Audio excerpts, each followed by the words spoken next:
Gunung Kerinci berada di tempat perbatasan di antara Provinsi Jambi serta Sumatera Barat. Secara administratif, gunung paling tinggi di luar Papua itu ada di area Taman Nasional Kerinci Seblat. Taman Nasional Kerinci Seblat adalah taman nasional paling besar kedua di Indonesia.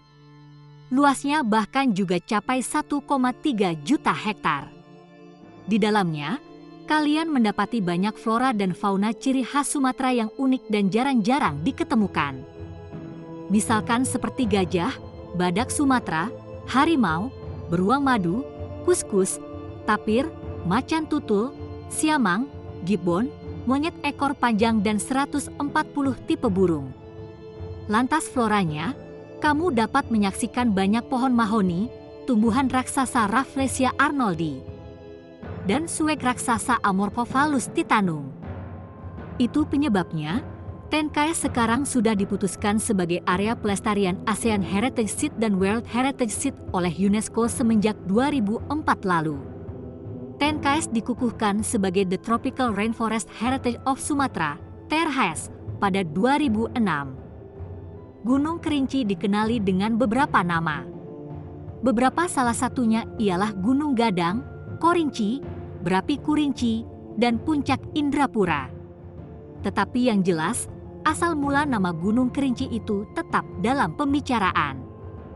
Ada cerita yang menjelaskan jika nama Kerinci berawal dari bahasa Tamil, Kurinji, yang disebut salah satunya tipe bunga di dataran tinggi. Berikut adalah misteri dan mitos Gunung Kerinci versi jejak hiburan.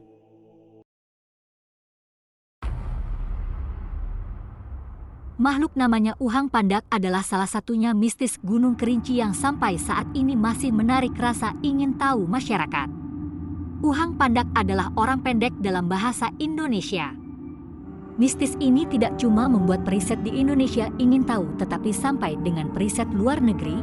Salah satunya yang paling dikenali ialah periset asal Inggris namanya Debbie Martyr yang cari tahu mengenai Uhang Pandak sepanjang belasan tahun.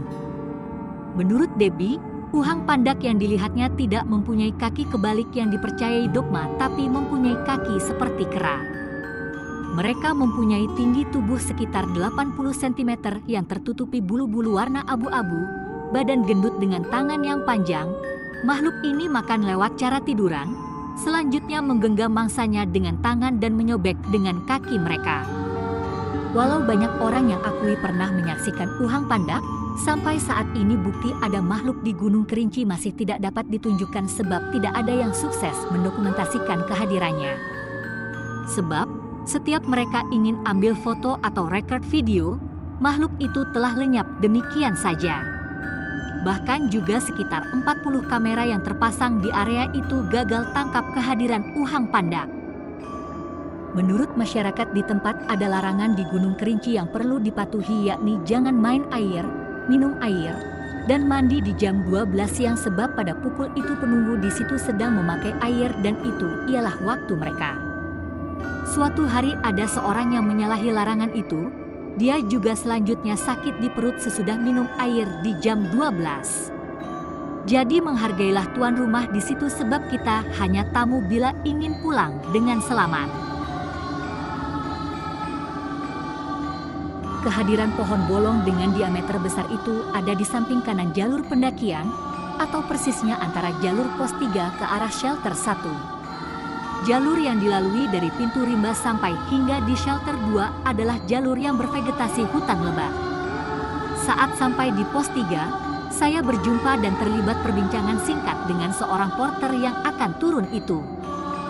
Porter di Gunung Kerinci barusan, yang bernama tidak saya ingat, menjelaskan, beberapa pendaki yang menyaksikan pohon bolong itu disarankan tidak stop untuk makan, beberapa foto, atau buang air. Kabarnya pohon bolong itu dahulunya pernah jadi tempat untuk simpan mayat pendaki yang wafat. Legenda naga raksasa di Gunung Kerinci terkait dengan terciptanya danau dan sungai di teritori ini. Kabarnya hidup sepasang saudara kembar yatim piatu namanya Calungga dan Calupat. Satu hari Calungga ke hutan seorang diri dan mendapati sebuah telur besar, selanjutnya mengkonsumsinya sendiri tanpa memberitahu Calupat. Fenomena juga terjadi sesudah dia mengonsumsi telur itu, Badan Calungga selanjutnya memanjang dan tumbuh sisik-sisik ujur badannya. Sisa perputaran dari badan Calungga yang besar itu yang selanjutnya membuat Danau Bento dan semburan api naga membuat sungai muara angin.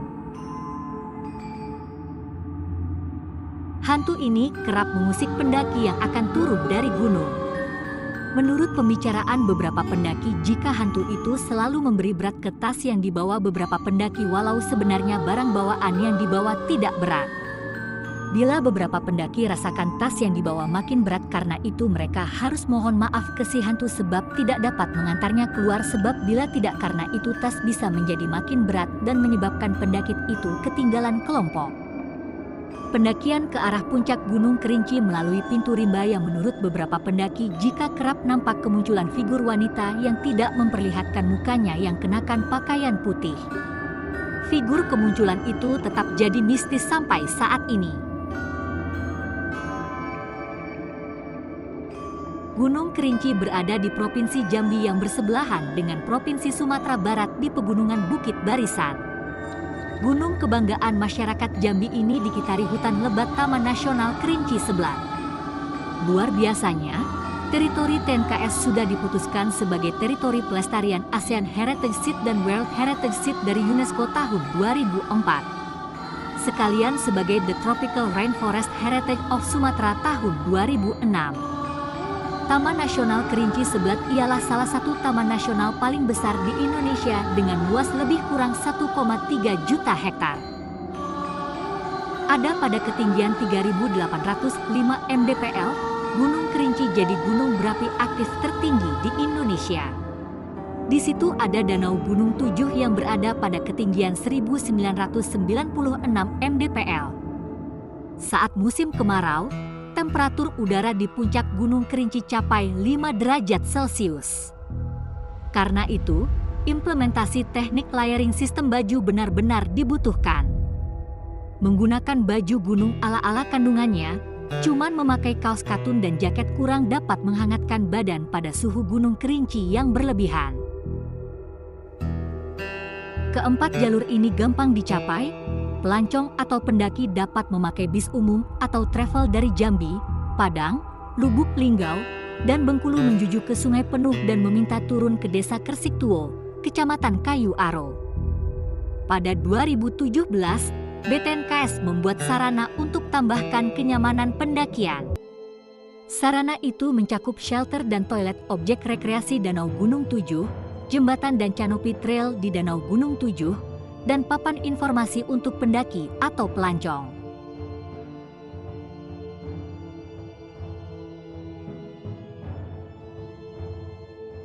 Itulah sedikit kisah mistis, mitos dan fakta tentang Gunung Kerinci versi jejak hiburan. Akan ada banyak kisah mistis, mitos dan lain-lain yang akan kami angkat nantinya. Dukung terus kami dengan cara menekan tombol subscribe, like, komen dan nyalakan notifikasinya agar tidak ketinggalan video baru dari kami.